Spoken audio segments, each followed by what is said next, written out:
So what happens when the dismissive avoidant attachment style realizes that they've made a mistake and should in fact perhaps apologize? Do they?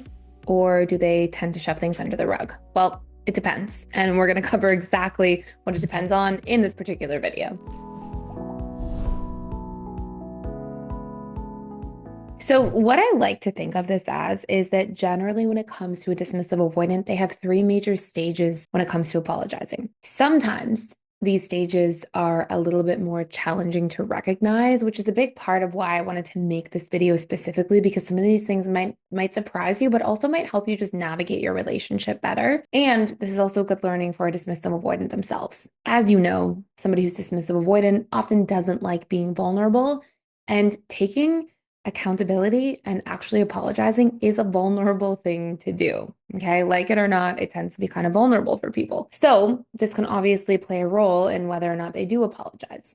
But I also want to start by saying that if somebody is never taking accountability or gaining insight and apologizing for any of their behaviors in a relationship, it's not really a good sign. And a lot of dismissive avoidants do apologize in these three stages. Okay. There are three major stages that often will take place. Now, this isn't for dismissive avoidants who are working on themselves or gaining insight actively. This is like your typical dismissive avoidant who doesn't necessarily know about attachment styles or know themselves. The first stage, and this can be why it feels like a DA never apologizes, is they usually start by going through avoidance and defensiveness. Okay.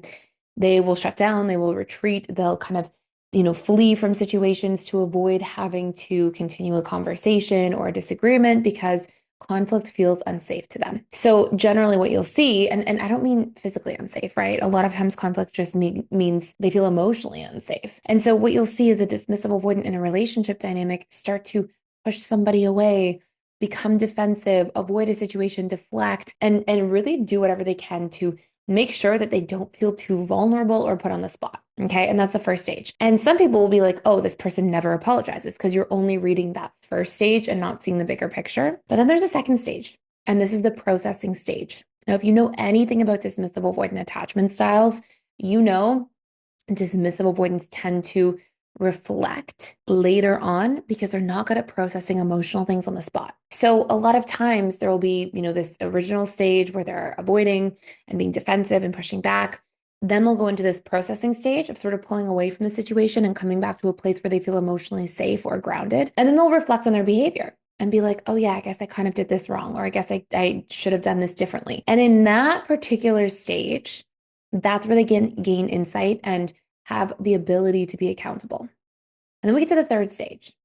And it usually shows up in one of these two stages or one of these two ways in this third stage. At this point in time, a dismissive avoidant may come back and actually have a clear apology and say, hey, I'm sorry for my behavior. And that's a green flag. Or they try to apologize indirectly by like making up for their behaviors instead. So maybe they, cook you dinner, or maybe they bring you something like a little gift or write a little note or just show up in a nice way to try to like smooth things over and be peaceful. And this is the point where I feel like it can often get frustrating for somebody because from the dismissive avoidant end, they're like, okay, I've reflected on my behavior. I understand where I'm coming from. They're often quite logical about their approach to things. And then they're coming back to like apologize indirectly through their actions.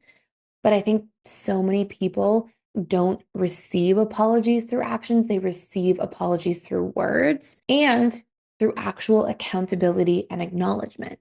And so while the dismissive avoidant may reflect internally and gain insight and be like, okay, I guess I could have done this differently, and maybe attempt to do something differently in the future or learn from it, just because they do that doesn't mean their partner actually realizes that that's happening. Doesn't mean that their partner is privy to like, oh, you took accountability in your mind and you reflected on the situation. And sometimes when somebody comes back to kind of glaze things over through behaviors, that is also not something that's concrete enough to feel like, is the situation going to repeat itself? Can I trust that this won't happen again in the future?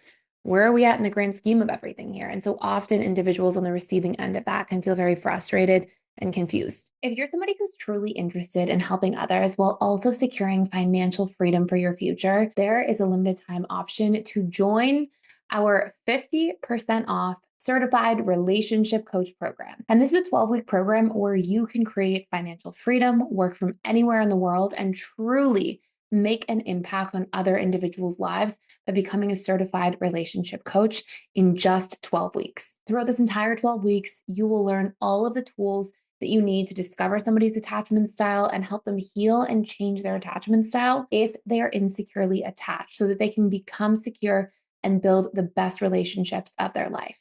On top of that, you'll learn all about the subconscious mind and how to actually rewire our painful limiting beliefs, our painful behavioral patterns, and help your clients learn their relationship needs, as well as the needs of their loved ones. You'll also learn how to build a thriving coaching practice and set yourself up for long-term success. You'll learn all of the business tips and tools you need to build funnels, leverage marketing strategies, and really thrive in the marketplace. Even if you have absolutely no coaching experience, this certification will give you everything you need starting from scratch to become a thriving relationship coach. You can find more using the link down below. And so what's really important is that if you are a dismissive avoidant and you're willing to do the work, that you're able to look at, okay, the processing stage, let me do that out loud. Let me, even if I do it by myself first, let me communicate, hey, you know what? I do notice that I did this part wrong, and here's what I'm going to do differently in the future. And you can also hold your partner to account. I mean, there's usually two people that make a conflict. So you can say, and what was your part? Like, do you feel like there's anything that you could do differently in the future? Don't be afraid to have that two-way conversation. It's a part of what's going to lead to resolution. And then when you do feel the need to apologize, please remember dismissive avoidants, are usually the only ones that tend to really read information and take on information through actions more than through words. All of their attachment styles really need a blend of both. They want to see like your actions are changing, but they also want to see through your words and communication that things are changing. And while this can feel really vulnerable for a dismissive avoidant, it is literally a key part of any healthy functioning relationship. And for anybody who's struggling to apologize about anything, I'm a big believer in the fact that even if somebody had 70% of the issue in the argument or 90%, but you had 10%, let's say, apologize for your 10%, be accountable, gain insight. That's going to mean that you're always growing, and hold your partner to account as well. Say, hey, and here's what I need from your end to feel like I can be resolved. I need you to acknowledge this going forward, or let's make an effort not to repeat this going forward. I need you to be able to relate to how that would have made me feel and empathize with me and acknowledge my experience, right? So don't be afraid to have that conversation in a two-way street, but really being able to apologize and communicate and hash things out is literally a functional part of every relationship if it's going to be securely attached and truly grow in the long run so that you can keep growing together instead of growing apart. If you want some support for how to do conflict properly, how to move through these things, how to stop being so afraid of apologizing, how to gain better insight into what's going on in your relationship dynamics, you can check out a course fully for free for a limited time, all about how to healthily resolve conflict. You can spin to actually win that course for free, along with a free membership to the Personal Development School, or different cool offers that we have going on, a 14-day trial, a 7-day trial with a needs course, all these different things that are available. So check it out if you don't want to miss any. And if you enjoyed this video, please like, share, and subscribe, and I'll see you in the next one.